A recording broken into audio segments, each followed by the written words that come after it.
শিক্ষার্থী ও বহিরাগতদের সংঘর্ষের জেরে বাংলাদেশ কৃষি বিশ্ববিদ্যালয় অনির্দিষ্টকালের জন্য বন্ধ ঘোষণা হলেও হল ছাড়েননি বেশিরভাগ শিক্ষার্থী।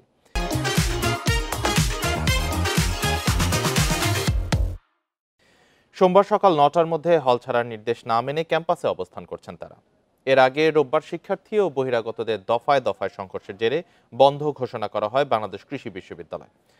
হল ছাড়ার নির্দেশ দেওয়া হয় শিক্ষার্থীদের, তবে প্রশাসনের নির্দেশনা প্রত্যাখ্যান করে ক্যাম্পাসে দিনভর আন্দোলন করেন শিক্ষার্থীরা।